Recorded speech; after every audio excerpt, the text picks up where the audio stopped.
Para sa mga mahilig sa mga kwentong aswang, subaybayan ang aming bagong channel, Sitio Pangil. Pasukin ang nakakakilabot na mundo ng mga aswang. Like and subscribe.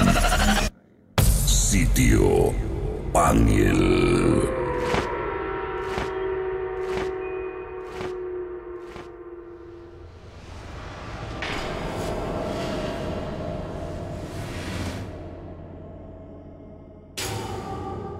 Midnight Truck Driver.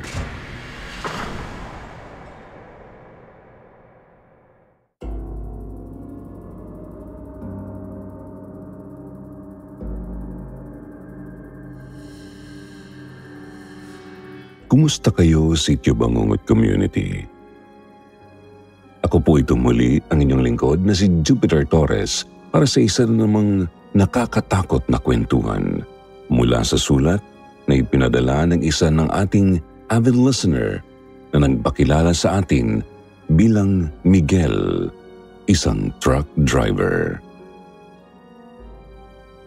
Ano nga ba ang kwento ng kanyang karanasan ng isang araw ay bumiyahe siya ng mag-isa sa kalagitnaan ng hating gabi sa isa sa mga liblib na daan papuntang Samar? Samahan niyo ako't sabay-sabay nating tunghayan ang kanyang kwento.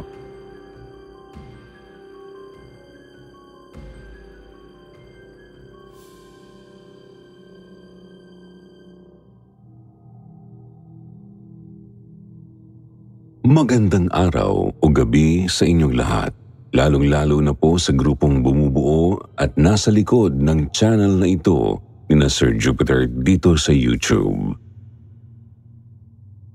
Isa po ako sa mga pinakaunang taga-subaybay ng channel nyo na ngayon lang din naman naisipang mag-share sa inyo ng sarili kong experience dahil naudyukan ako ng mga anak ko. Palagi na kasing kasama sa bonding namin ang pakikinig dito, pati na rin sa iba nyo pang mga channel.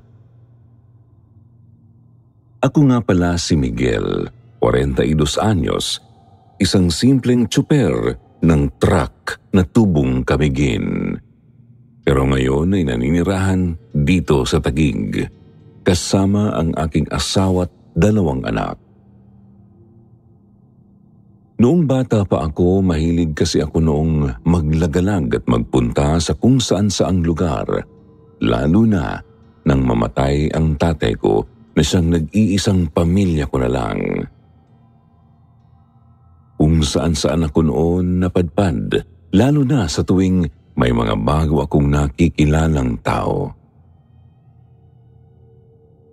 Mahilig akong sumama dun sa mga lugar na pinupuntahan nila. Tapos ang gagawin ko ay doon ako titira at maghahanap ng trabaho. Sabi ko bata pa naman ako at wala pa namang asawa at anak kaya ayos lang kako yun.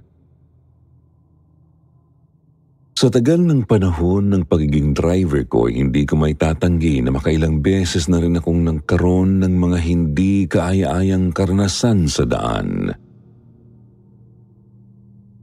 Mga karanasang puno ng kababalaghan at kung minsan ay hindi na kayang ipaliwanag pa ng isip ko. Lalo na nung binata pa ako at nagtatrabaho pa bilang driver sa isang trucking company. Marami kasi akong pinupuntahang mga lugar noon at madalas ay inaabot ako ng gabi sa kalsada. At isa sa mga karanasang ito ang hindi ko malilimutan.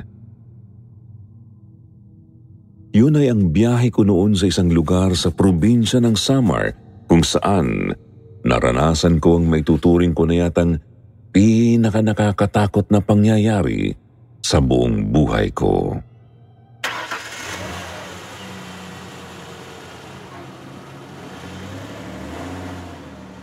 Nasa kalagitnaan ako noon ng biyahe habang nagpapatungtong sa radyo ng sasakyan ko para malibang. Siguro mga bandang 11:00 na rin kasi yun ng gabi, kaya tahimik ang medyo may pagkaliblib ding kalsadang yun. Napakalamig pa naman ng hangin, bukod pa sa parang ang dilim-dilim din ng paligid. Kakaunti lang din kasi ang street lights, tapos isa pa nga sa mga yun ay nadaanan kong iindap-indap ang ilaw. Medyo mahamog din kasi yung daan nun, kaya siguro umpisa pa lang ay parang nakakaramdam na ako ng kaunting kilapot. Pero sa pagpapatuloy ng pagbagtas ko sa daanang yun, Sir Jupiter, medyo nagtataka na ako. Kasi napapansin ko na parang paunti ng paunti ang mga sasakyang nakakasabayan naming dumaan doon. Hanggang sa maya-maya ay tuluyan na nga akong nagsolo doon sa kalsada. Ganoon pa man ay ipinagsawalang bahala ko na lang yun at nagpatuloy lang ako sa pagmamaneho hanggang sa napapreno ako ng malakas, Sir Jupiter, ng isang matandang lalaki ang bigla na lang din pong lumitaw sa gitna ng kalsada at tila hinaharang ako. Muntik ko na siyang mabangga kaya sa tindi ng pagpreno ko ay halos sumubsob ako sa manibela. Mabuti na lang at naka-seatbelt ako ng maayos noon, kundi tiyak kong may kalalagyan ako noon. Sigurado naman akong hindi ko talaga nahagip yung matanda, Sir Jupiter. Pero nung muli akong lumingon doon sa gitna ng mahamog na kalsada nagulat ako nang hindi ko siya makita doon. Bigla na lang siyang nawala. Nagpalinga-linga pa ako noon sa paligid at dito sa part na to talaga ako kinilabutan. Sa isang iglap, Sir Jupiter, ay dumungaw bigla yung matanda doon sa mismong bintana ng passenger seat. Nanlalaki ang mata niya kaya napakunot ang noo ko. Medyo weird kasi ang hitsura ng matandang ito.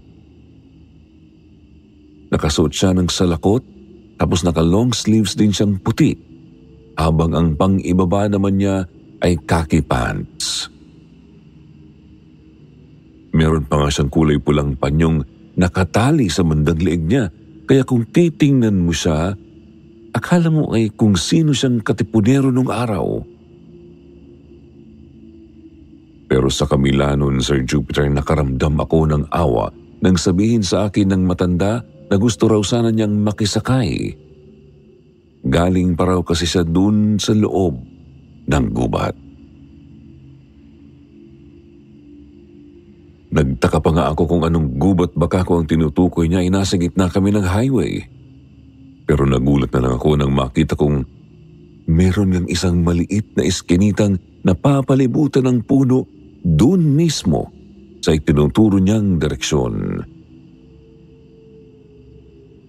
Napaisip pa nga ako kung papaanong nagkaroon bigla ng ganoon doon.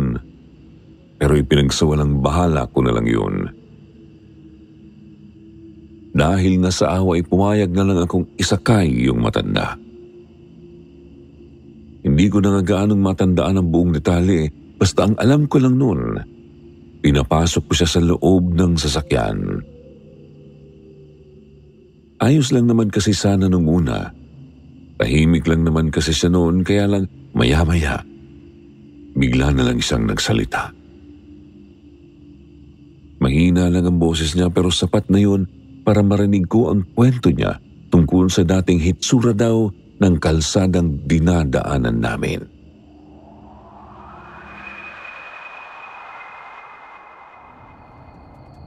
Ang sabi sa akin ng matanda, dati raw yung malaking sakahan.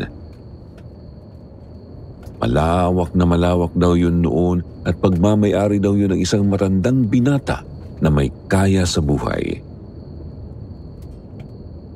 Ang sabi pa niya sa akin, ang lugar daw na yun ay naging saksi na sa napakaraming paghihinagpis. Binabalot daw ito ng maitim na mga alaalang karamihan ay ibinaon na sa limot. o di kaya ay mga pangyayaring ni wala man lang nakakaalam o nakakaalala. Sa totoo lang ay hindi ko gaanong maintindihan kung ano ang sinasabi ng matanda ng mga sandaling yun, Sir Jupiter. Pakiramdam ko nun lumulutang ang utak ko. Natauhan lang ako nung bigla na lang huminto yung tugtog sa radyo at maya-maya ay napalitan yun ng mga static noises na animo nahihirapan ng sumagap ng signal ang radyo ko hanggang sa tuluyan na iyong mamatay. Sinubukan ko pa nga yung ayusin pero wala talagang nangyari. Pagkatapos nun, bigla na lang akong kilaligtig ng lamig. Alam niyo yung pakiramdam na parang unti-unting binabalot ng lamig yung bawat butas ng balat niyo hanggang sa unti-unti yung manuot hanggang buto.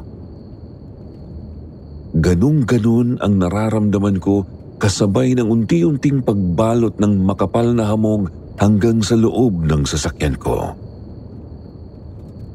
Sobrang kapal talaga ng hamog na halos wala na akong makita, pati na rin ang manibela ko. Pero bukod pa roon, lalo pagang nakapag-iwan ng malaking tanong noon sa isip ko, Sir Jupiter, ay nang maya-maya pa'y may napansin akong kakaibang bagay. Tila yata, iba na kako ang dinadaanan ko ng mga sandaling yun. Napatanong nga ako sa sarili ko kung naliligaw ba kako ako dahil napansin ko na parang nawawala na yung mga signposts na kanina ay panakanaka ko na rin nadadaanan. Parang bigla ring nawala yung mga street lights sa paligid. Tapos yung kanina yung sementadong daang tinatakbuhan ng sasakyan ko ay bigla na lang naging mabato, maputik at matarik. Bigla talagang nag-iba ang hitsura ng paligid. Nawala yung malalaking posting nakatayo sa highway. Nawala rin yung mga konkretong harang sa gilid ng kalsada, pati na rin yung iba pang sasakyan. Talagang wala ako noong makitang ibang tao kundi ang sarili ko dahil kahit yung matanda sa tabi ko ay natatakpan din ng makapal na hamog. Pakiramdam ko noon bigla akong nag-transport papunta sa ibang lugar. Kaya lang paano naman kako yun mangyayari? Kinurot-kurot ko pa ang sarili ko kasi baka kako nananaginip lang ako. Pero nasaktan lang ako sa ginawa ko. Napakamot na nga po ako noon sa ulo ko at palingalinga na rin ako sa paligid. Doon na rin ako nagsimulang makaramdam ng pagiging balisa. Alam niyo ba yung feeling na parang may nagmamasid sa iyo? Yung tipong may nanonood sa bawat kilos at galaw ng katawan mo. Ganon ang nararamdaman ko ng mga oras na yon, Sir Jupiter. Lalo pat hindi na rin nakaligtas noon sa paningin ko ang mga tila maiitim na aninong panakanakang nagpapakita sa gilid ng paningin ko habang patuloy na umaandar ang sasakyang minamaneho ko ng mga sandaling yun. Mga aninong nakatayo lang sa gilid ng kalsada na parang inaabangan ang bawat pagdaan ko. Hindi nagtagal, Sir Jupiter, yung kalsadang kanina ay napapansin kong dumidilim ay bigla namang nagkaroon ng liwanag na maya-maya pa ay halos mapuno ng napakaraming kumikislap-kislap na alitap-tap ang paligid. Ganun pa man, hindi ko pa rin noon gaanong magawang makakita dahil lalo pang kumapal ang hamog na bumabalot sa loob ng sasakyan ko. Halos hindi ko na nga makita noon ang matandang katabi ko na bigla na lang din namang tumahimik sa pagsasalita. Ang kadaldalan niya kanina ay bigla na lang nahinto sa hindi ko malamang dahilan. Although nakikita ko pa rin naman ang bandang binti niya kahit papaano dahil ang natatakpan lang naman ng hamog ay yung kalahati ng katawan namin mula ulo hanggang baywang. Medyo nagulat pa nga ako noon dahil nung tinititigan ko yung matanda sa pagitan ng mga hamog, parang naaaninag ko yung mukha niya na nakatitig sa akin. Hindi ko naman matanong yung matanda dahil hindi naman ako sigurado. Kinabahan lang talaga ako sa paraan ng pagtingin niya sa akin dahil parang naaaninag ko ring nakangisi siya. Minabuti ko na lang muna noong mag-focus sa kalsada, Sir Jupiter. Kinakabahan na rin kasi talaga ako pero hindi naman nagtagal ay bigla ulit nagsalita yung matandang katabi ko tapos pinayuhan niya ako na dapat ay mag-ingat ako sa pagmamaneho dahil mapapahamak daw ako. Kinamahan ako agad sa sinabi niyang yun. Natakot ako kaya naman humarap ako sa pwesto niya at pinagpag yung hamog na humaharang sa pagitan namin. Pero halos matuyuan ako ng sariling laway nang makita kong wala namang taong nakaupo doon.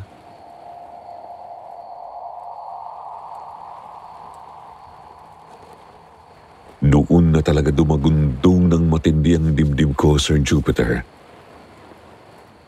Niwala man lang naiwang tanda na may nakaupo kanina sa tabi ko. Ano ka kung nangyari yun Hindi naman ako humihinto sa pagdadrive. Bigla ko na lang binilisan ng pagmamaneho kahit na alam kong mali na ang dinadaanan ko dahil para na akong napunta noon sa isang makipot at masukal na daang napapaligiran ng maraming mga puno at batuhan. Tapos, Sir Jupiter, sa gilid noon, nakakita rin ako ng bangin na akala mo ay kay lalim-lalim. Kaunti na lang talaga ay aatakihin na yata ako sa puso noon, lalo na nang mapansin kong may mga nadadaanan pa akong ibang tao sa gilid ng daanan na ang mga suot ay katulad ng matandang isinakay ko kanina. Mga lumang tao, mga tao akala mo ay galing sa sinaunang panahon, Sir Jupiter. Lahat sila mga nakamasid lang sa akin habang humaharurutang sasakyan ko. Tumatagaktak na ang butil-butil kong pawis noon. Gusto ko na rin talagang maihi sa takot pero kinagat ko na lang ang dila ko noon. Pagkatapos ay nagpatuloy lang ako sa mabilis kong pagmamaneho hanggang sa maya-maya po ay muli na namang binalot ng makapal na hamog ang paligid ko. Nang magkaroon ulit ako ng visibility, Sir Jupiter, nagulat na lang ako dahil napansin kong nasa highway na ulit ako at muntik ko nang makasalpukan yung kasalubong kong kotse. Nasa kabilang lane na pala kasi ako noon ng highway. Mabuti na lang at mabilis kong namaniobra paliko ang manibela kaya nakaiwas ako noon sa aksidente. Sobrang dumadagundong ang dibdib ko sa takot, hindi lang dahil sa muntik na akong maaksidente, kundi dahil na rin sa pag-iisip ko kung ano ba yung nangyari sa akin. Para akong biglang napunta nun sa ibang dimensyon.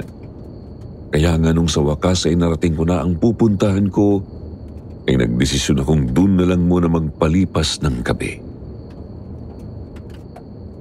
Kako kinabukasan na lang ako bibiyahe pabalik dahil sa takot kong danasin ko ulit yung nangyari sa akin kanina.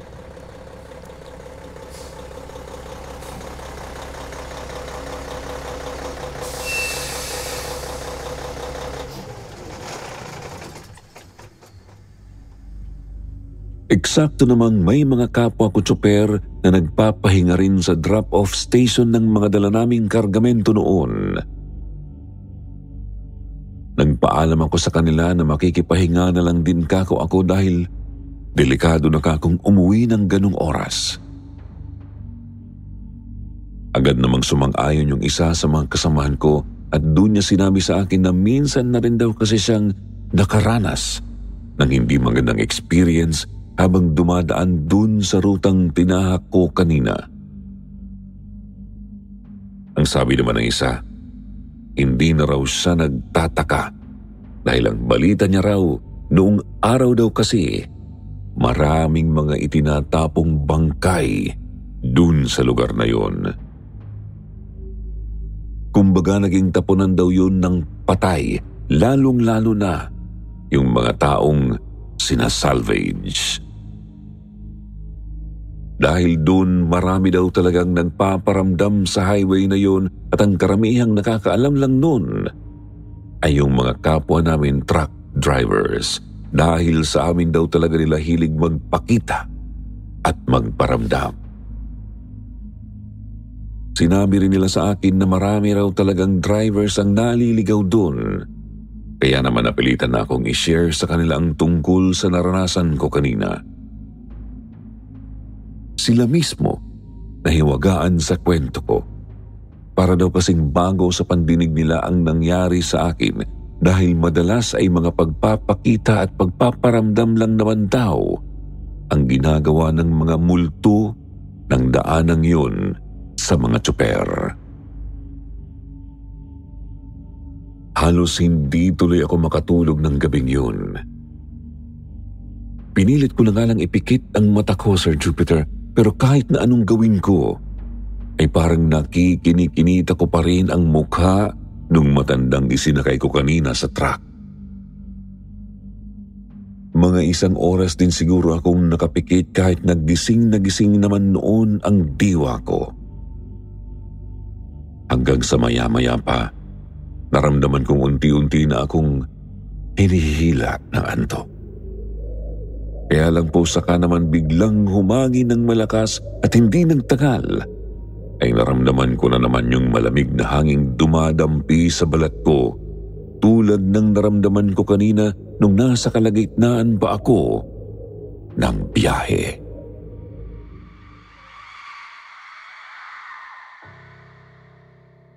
Bigla akong napamulat, Sir Jupiter. Tapos gano'n na lang ang gulat ko nang makita kong may isang figurang nakatayo sa may paanan ko sa labas ng truck kung saan ako nagpapahinga. Kamukha ng matandang isinangkay ko kanina bagamat hindi ko makita ng maayos ang mukha niya. Kitang-kita ko nang bigla niyang hubarin yung suot niyang salakot, Sir Jupiter, tapos inilapag niya yon sa passenger seat ng sasakyan ko kung saan ko siya pinapwesto kanina. Sobra talaga ang takot ko noon. Doon ko nga lang din talaga napagtantong kapag pala nasa ganung sitwasyon ka, totoo palang hindi ka agad makakapagsalita. Maninigas ka muna at panlalakihan ng mga mata habang dumadagundong ng todo ang dibdib mo. Sigurado ako na hindi lang ako nananaginip ng mga sandaling yun, Sir Jupiter, kasi hindi na rin naman ako nakatulog pa.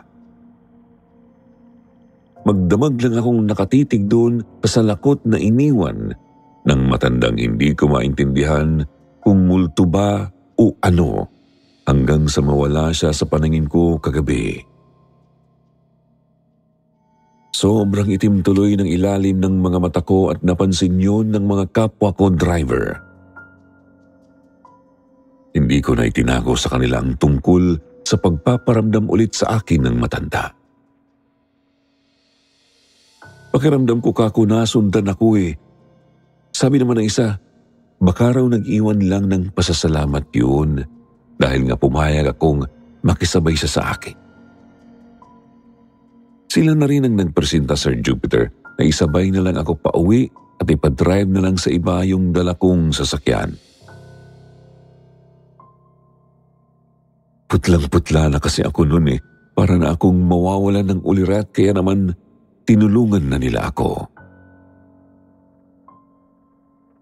Hindi ko alam kung dahil ba sa sobrang takot ko noon kaya nang makauwi ako sa amin, nagkasakit ako, Sir Jupiter. Malala ang sakit na dumapo sa akin dahil kinailangan ko pang i-confine noon sa ospital. Halos maya't maya kasi akong kinukumbulsyon noon.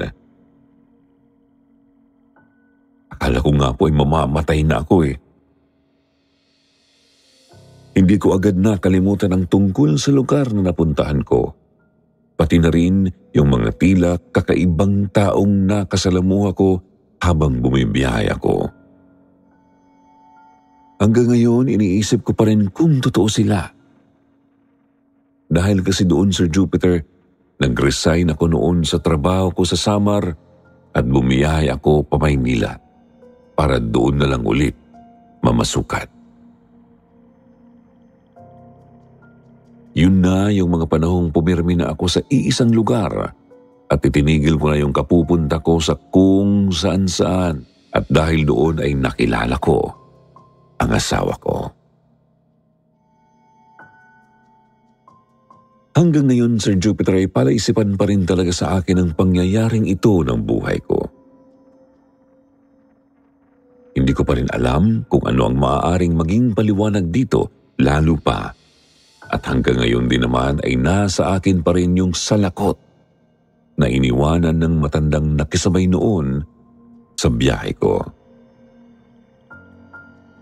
Natakot kasi ako noon na itapon yun dahil baka ako kapag ginawa ko yun, ay lalo akong malasin. Salamat na lang talaga sa Diyos at simula nang mangyari yun ay wala naman ng kahit na ano pang malalang nangyari sa buhay ko. Bagkus ay naging maayos pa nga. Ayoko rin namang sabihin na yung salakot na iniwan sa akin ng matanda ang nagbigay sa akin ng swerte. Dahil naniniwala pa rin ako na Diyos ang lahat ng nagbibigay ng biyaya.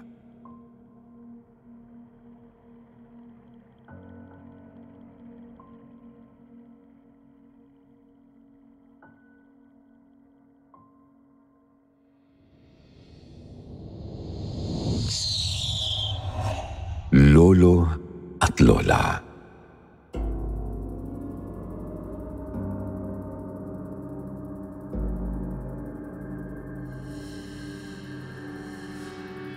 Mahirap malaman ang pagdating ng oras ng pagpanaw ng ating mga mahal sa buhay. Kaya naman kapag nangyari ito ay hindi tayo handa. Naiiwan tayong nalulungkot at nangungulila sa kanila. Gayunpaman may mga pagkakataon ding tinutulungan tayo ng mga sumakabilang buhay na harapin ang katotohanan ng kanilang pagpanaw. Maaaring nagpaparamdam sila upang ipaalala ang kanilang mga huling kagustuhan o patuloy pa rin nilang pinapadama ang kanilang pagmamahal sa kanilang mga naiwan. Sa ating kwento ngayong gabi, pakinggan natin kung paano hinarap ng ating letter sender ang pagkamatay ng kanyang mga mahal sa buhay. Anong pagpaparamdam ba ang kanyang mga naranasan? Yan ang ating tutunghayan sa ating episode ngayon, dito sa Sitio Bangungot.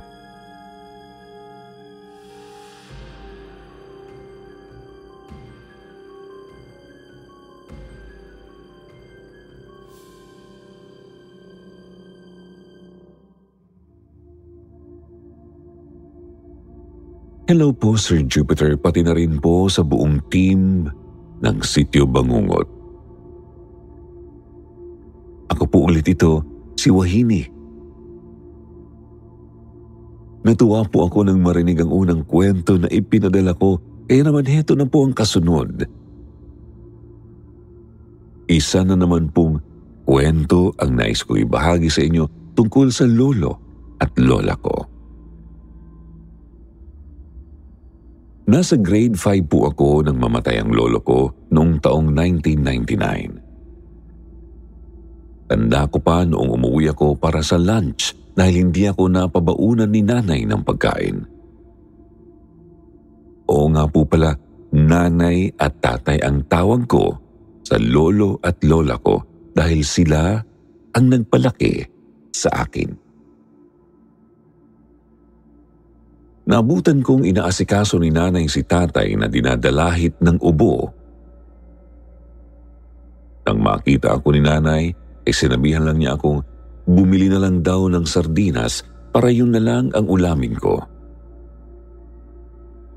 Hindi na raw kasi siya nakapagluto gawa ng binabantayan niya nga si tatay. Nagmano lang ako kay tatay tapos ay lumabas na para bumili ng uulaming sardinas.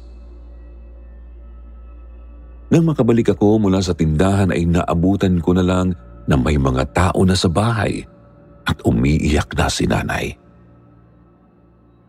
Iyon pala ay namamaalam na ang tatay. Narinig kong ipinagbilin ako ni tatay kay nanay. Huwag na huwag daw akong ibibigay kina mama. Alagaan lang daw niya ako. Nagsimula akong maiyak nang tawagin ako ni tatay at sinabihan akong magpakabait. Bago namatay si tatay, ay nagawa naming masundo ang pastor namin para ipagpanalangin at ipatanggap ang lolo. Matapos yun ay tuluyan na kaming iniwan ng lolo ko. Ang mama at tita ko ay pareho nakatira sa malayo. Bihira lang sila kung makabisita rito sa amin. Kaya nang mamatay si tatay, ay hindi kaagad sila nakauwi para dumalo sa burol. Lumipas pa ang ilang araw bago sila magkasunod na dumating. Narinig kong pinag-uusapan nila ang kanya-kanyang karanasan bago pa sila umuwi. Kasama nila sa kwentuhan si nanay habang nakatayo sa harap ng kabaong ni tatay.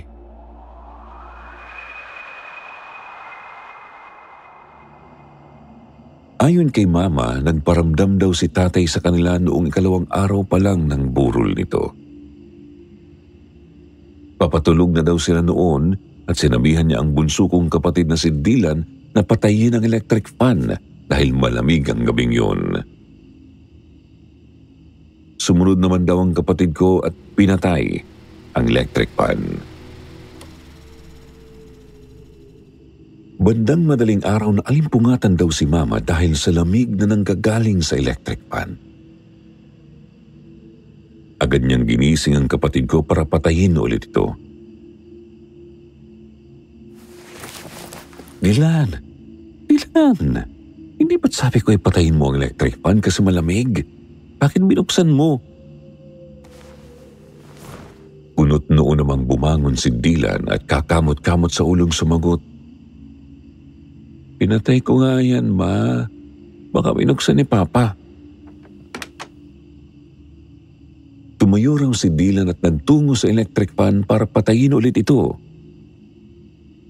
Subalit nang makalapit ang kapatid ko sa electric fan, ay bigla na lang itong nagtatakbo pabalik sa higaan at sumiksik kay mama. Nahampas pa nga raw niya ito dahil naapakan ang buhok niya. Galit na tanong ni mama, "Napating mo ring bata nga rin, pinapapano ka't nagtatakbo ka? Sabi nang patayin mo ang electric fan ay." "Paano ko naman yung papatayin ay? Nakatanggal naman sa saksakan, ma. Umaandar ang electric fan nang hindi nakasaksak." Sa sinabing yun ng kapatid ko, ay bigla raw naalala ni mama si tatay. Marahil ay nagpaparamdam daw ito sa kanila dahil hanggang ngayon ay matagal silang nakauwi at pumunta sa burol. Nasabi na lang ni mama, "Tay, huwag ka nang manakot. Kami ay naghahanap laang ng pamasahe para makauwi diyan. Hayaan mo uuwi ka agad ako kapag nakakuha na ako ng pamasahe. Pasensya ka na, tay." Matapos sabihin ni mama yun ay doon na raw namatay ang electric fan kahit di naman nila ginagalaw. Sabi naman ni tita, maging sa kanya ay nagparamdam rin si lolo. Nasa pinagtatrabaho ang restaurant po siya noon. Isang araw matapos mabalita ang namatay na si tatay ay hindi kaagad nakapag-file ng leave si tita. Wala po kasi ang amo niya at marami rin silang ikikater kinabukasan. Kaya ang sabi niya ay sa susunod na araw na lang siya uuwi. Kinabukasan ay hindi naman makapagtrabaho si tita ng maayos. Naroong biglang nawawala ang mga gamit na kalalapag lang niya saglit sa tabi. Hindi na niya mahanap, tapos lilitaw na lang rin sa parehong lugar na pinag-iwanan o patungan niya. Kaya nagkakagulo na sila sa paghahanap. Kagaya na lang daw ng relo niya na inilapag lang niya sa ibabaw ng isang mesa matapos ang shift sa trabaho. Naghahanda na raw siya para matulog nang mawala ng bigla ang relo nang kapain niya ulit ang mesa. Natanong pa niya ang mga katrabaho kung napansin ba ng mga ito ang relo.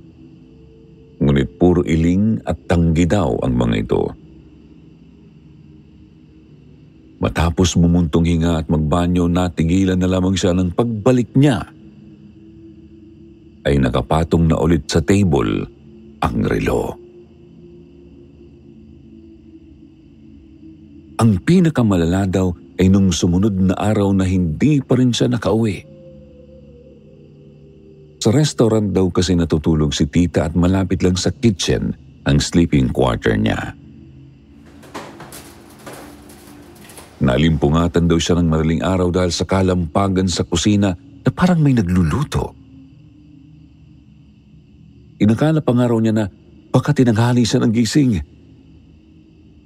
Kaya agad niyang tiningnan ang relo at napakunot noon ang makitang 3:00 pa lang ng madaling araw. Nakaramdam daw si tita ng pagtayo ng mga balahibo nang lumabas siya para silipin ang kusina. Pero tanging kadiliman lang daw ang bumungat sa kanya. Patuloy raw ang mga ingay na naririnig niya na parang may nagluluto daw ng padabog sa kusina. Kulang na nga lang daw ay magliparan ng mga kawali at iba pang kagamitan. Sa puntong yun daw ay napagtanto na lang ni tita na baka si tatay daw ang nagpaparamdam sa kanya. Kaya naman mahina siyang bumulong sa hangin na parang kausap at karap lang niya si tatay. Tay, sige na po. Uuwi na ako. Huwag ka na magalit. Bukas na bukas ay babiyahin na ako pa uwi dyan. Magpapaalam na ako sa amo ko mamaya. Pasensya ka na ha kung hindi ka agad ako makauwi. Kaya huwag ka na magalit Matapos niyang sabihin yun, biglang naglaho ang mga ingay na naririnig niya. Tinupad naman ni tita ang kanyang pangako sa lolo ko, kaya't sa ika-4 na araw ng burol ni tatay, ay magkasunod silang dumating ni mama. Ang uncle ko naman, na kahit malapit lang sa amin nakatira at sa harap nga lang ng bahay nila ang burol, ay hindi rin daw nakaligtas sa pagpaparamdam ni tatay. Ang kwento ng Auntie Alice ko, madaling araw daw noon at wala na masyadong naglalamay nang pumasok si uncle para matulog. May pasok pa kasi ito kinaumagahan kaya kailangan niyang magpahinga. Tahimik na ang paligid. Yung pinto ng bahay ni na uncle ay may disenyong parang bintana sa bandang taas, kaya makikita mo mula sa loob kung may tao ba sa labas o wala. Sa gilid naman ng bahay ay naroon ang kabaong ni tatay. Halos kakapikit lang daw ni uncle nang magmulat siya ng mata sa hindi niya alam na kadahilanan. Automatic daw siyang napatingin sa pinto at may naaninag daw siyang taong nakatayo sa labas. Matangkad daw ito at nakasombrero kaya alam ni Uncle na lalaki ito. Antok na nagtanong si Uncle kung sino ba yan. Nagising naman si Auntie sa boses ni Uncle kaya nagtanong ito kung sino ang kinakausap niya. Sabi naman ni Uncle na may tao nga sa pinto at pinapatignan niya ito kay Auntie. Nakatingin pa rin si Uncle at kita pa rin niya yung nakatayo sa labas ng pinto nang buksan yun ni Auntie. Ngunit nawala ang antok ni Uncle pagkabukas ng pinto dahil wala namang tao sa labas. "Wala naman ha. Baka namamalikmata ka lang," sabi pa raw ni Auntie. "Meron. Sigurado ako na may nakatayo talaga dyan kanina. Kaya nga ako napadilat eh." Giit naman ng uncle ko. Sa sinabing yun ni Uncle ay biniro daw siya ni Auntie. Baka ninadalaw siya ni Tatay dahil mula nang iburol ito ay hindi pa nakakapaglamay ng magdamag si Uncle. Pumapasok kasi ito kinaumagahan. Kaya naman nagdesisyon na lang si Uncle noon na wag na lang munang pumasok kinabukasan at siya na lang ang magbabantay kay Tatay. Matapos ang lahat ng iyon at nang makumpleto ang mga tito at tita ko sa huling lamay ni Tatay, ay nairaos naman po ang burol at libing ng matiwasay. Natapos na rin po ang pagpaparamdam. Ang sabi ng lola ko noon, marahil ang gusto lang daw po ni Tatay na makumpleto ang mga anak niya sa huling pagkakataon patungkol sa lolo ko.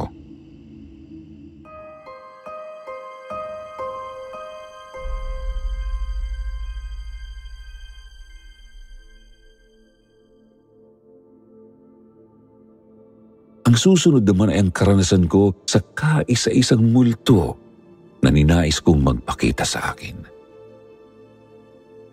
Uunahan ko na po kayo. Hindi po ito nakakatakot. Pero sana po ay mabasa pa rin ninyo. Kapag namatay ako ay tandaan mo ito. Hahanap-hanapin at iisipin mo ang pag-aarog ako sa iyo. Ngunit kahit hanapin mo pa ako, hindi mo na ako makikita. Tandaan mo yan. Ito ang mga salitang binitawan sa akin ni Nanay noong minsan mag-away kaming dalawa. Galit at umiiyak siya sa sama ng loob sa akin habang ako naman ay umiiyak sa sakit ng kanyang palo.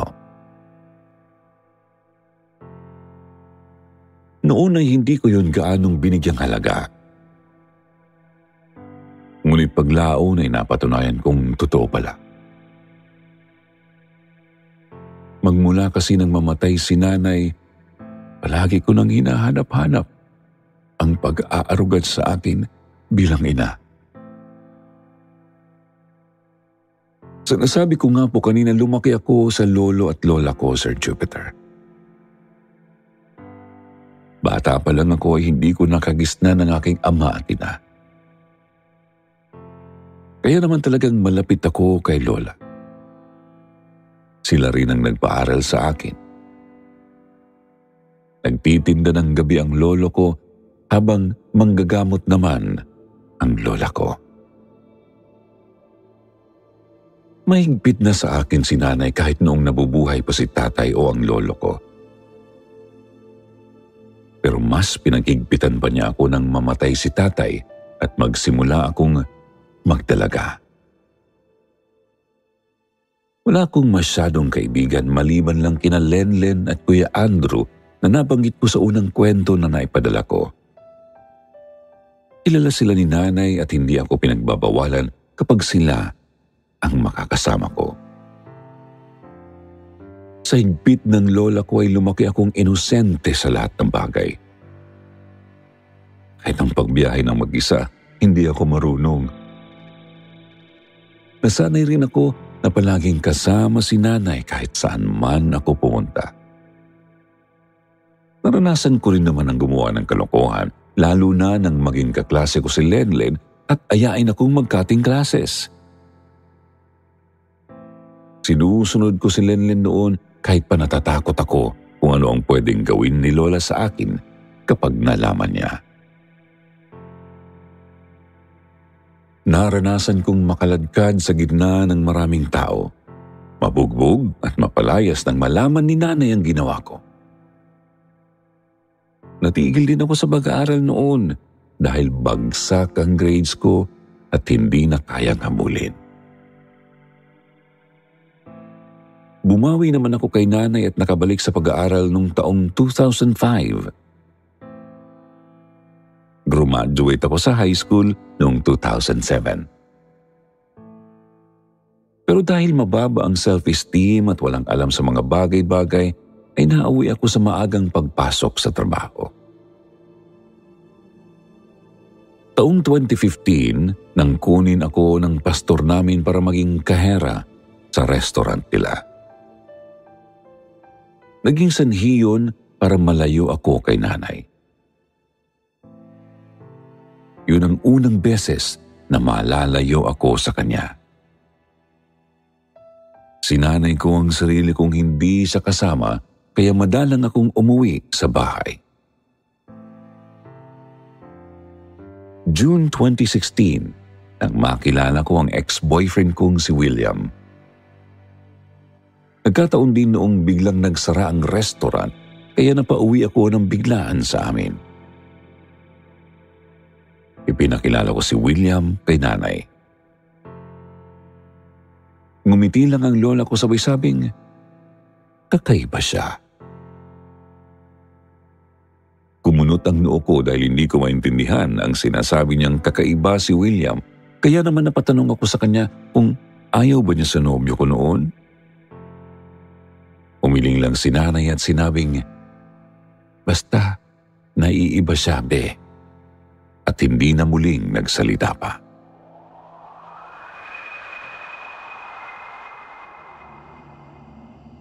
Isang linggo naman matapos makilala ni nanay si William ay ginising ako ni Lola ng madaling araw. Sumasakit raw ang ulo niya, pati na ang balikat niya. Nakaramdam pa ako ng inis noon dahil antok na antok pa ako. Pero bumangon pa rin ako at hinilot ang ulo niya. Nakaidlip akong muli, ngunit nagising na naman dahil sa impit na daing ni nanay. Idinadaing niya ang ulo niya pababa sa batok at nakikita kong nahihirapan siyang huminga. Agad akong tumakbo kina auntie noon para humingi ng tulong matapos ko siyang ibaba mula sa ikalawang palapag ng bahay. Ang akala namin noon ni auntie ay simpleng paninikmura lang ang nararamdaman ni nanay, kaya hindi namin siya agad dinala sa ospital.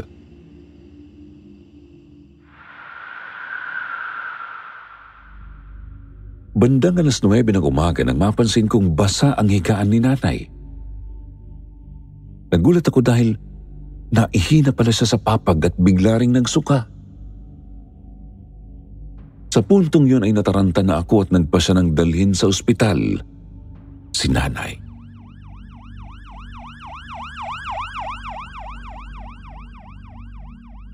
Sir Jupiter, ang karamdaman pala ni nanay ay atake na ng high blood. Na-stroke ang kalahating katawan niya at hirap na siya sa pagsasalita.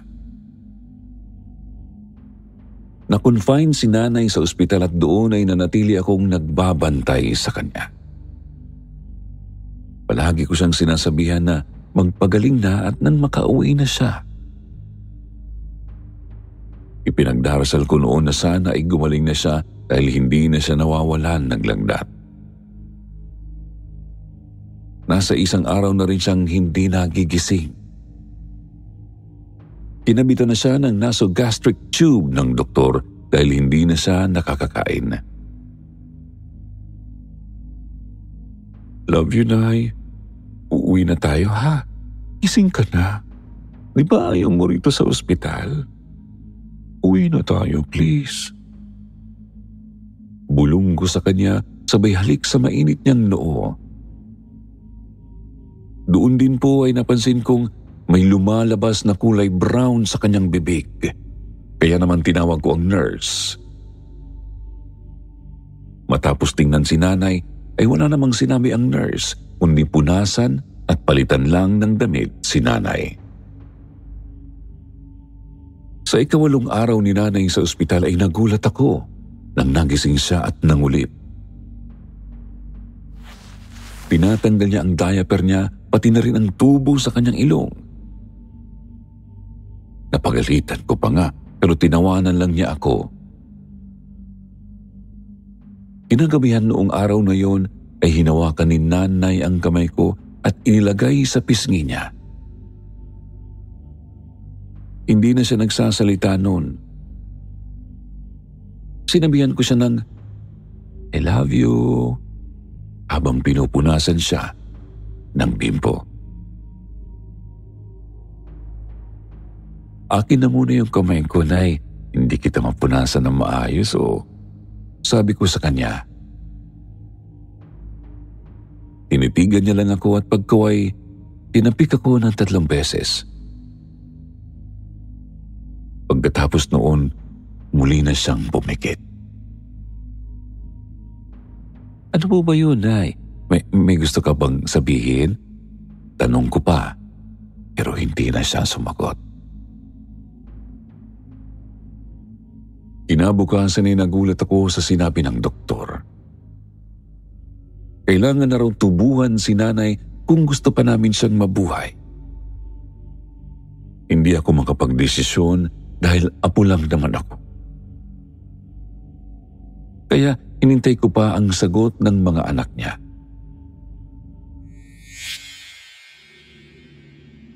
Nang sumapit ang gabi ay marahan kong hinaplos ang mukha ni nanay. Saka mangiyak-ngiyak kong sinabi sa kanyang, sige na po, Nay. Kung nahihirapan na po kayo, magpahinga na kayo. Huwag niyo na akong intindihin. Andiyan naman si William at sila Uncle. May titingin-tingin pa naman sa akin. Pahinga ka na po. Ang sabi sa akin ni Auntie, baka raw kaya hindi pa makapagpahinga si nanay dahil ayaw pa akong iwan nito. Kaya naman kahit mabigat sa loob ko, pinakawalan ko na si nanay. Isa naman ang hihirap sa dito, di ba? Sir Jupiter, hindi na inabutan ng umaga si nanay. May 1, 2016, ay tuluyan nang namaalam ang lola ko. Nang mamatay si nanay ay katakatakang hindi ako masyadong umiyak. Pero ramdam ko ang bigat at nangungulila ako sa lola ko. Hindi ko na matandaan kung anong taon at buwan ito nangyari pero isang gabi habang kumakain kami sa labas ni William ay nakaramdam ako ng panlalamig. Maya-maya ay bigla akong nangatal. Hirap na hirap akong magsalita dahil nakakagat ko ang dila ko at nangangalay na ang balakang ko sa sobrang pangangatal na hindi ko makontrol. Umuwi kami ng bahay at agad akong nagpahinga. Nalimpungatan ako mula sa malalim na pagkakatulog nang marinig ko ang pagtawag sa akin. Wahine, be, ising na! Matinis yun at puno ng pagmamadali. Nung una ay naririnig ko siya mula sa ibaba ng bahay hanggang sa ang boses ay marinig ko na sa may bandang ulunan ko. Naramdaman ko rin ang marahang paghaplos nito sa ulo ko. Be, gising na! Rinig kong gising sa akin ni nanay. Napadilat ako at hinanap ko si nanay. Doon ko lang namalayang nanginginig pala ako at napakainit ng singaw ng katawan ko. Pati mga mata ko ay mainit din. Mataas na pala ang lagnat ko. Nilingon ko si William na mahimbing na natutulog sa tabi ko at nakita ko mula sa kamay niya ang rosaryong nakadikit sa akin. Pero nakapagtatakang putol ang rosaryong yon. Napaiyak ako nang malamang imposibleng andito si nanay dahil wala na nga siya.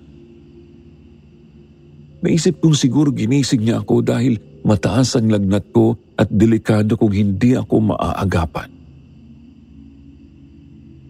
Hanggang sa kabilang buhay, binabantayan pa rin pala ako ng lola ko at ipinaparamdam sa akin kung gaano niya ako kamahal. Hiniling kong sana magpakita siya sa akin. Sana makausap ko siya dahil miss na miss ko na talaga si nanay.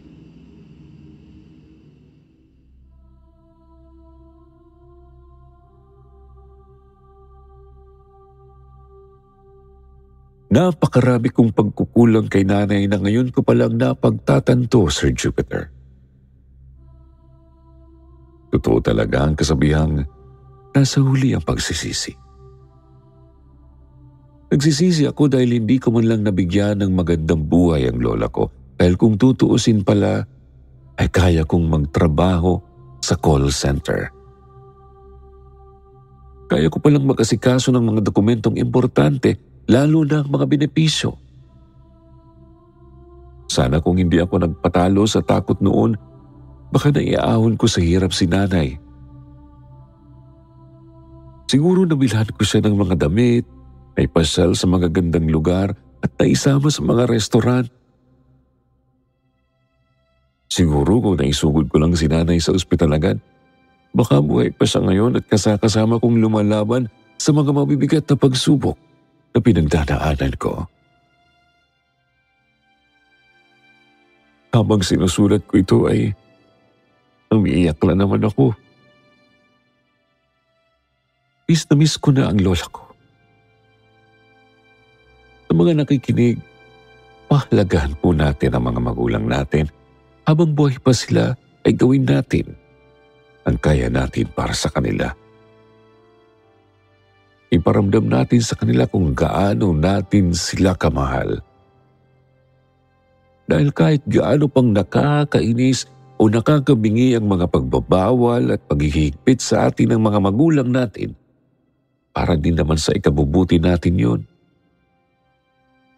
Isa pa mahirap mabuhay nang may pagsisisi kang nararamdaman. Para sa lola ko, kung nasaan ka man ngayon, Nay, mahal na mahal kita. At miss na po kita. Hanggang dito na lang po muna. Maraming salamat sa pagbabasa, Sir Jupiter. Muli, ako po si Wahine. More stories to come, and God bless you all.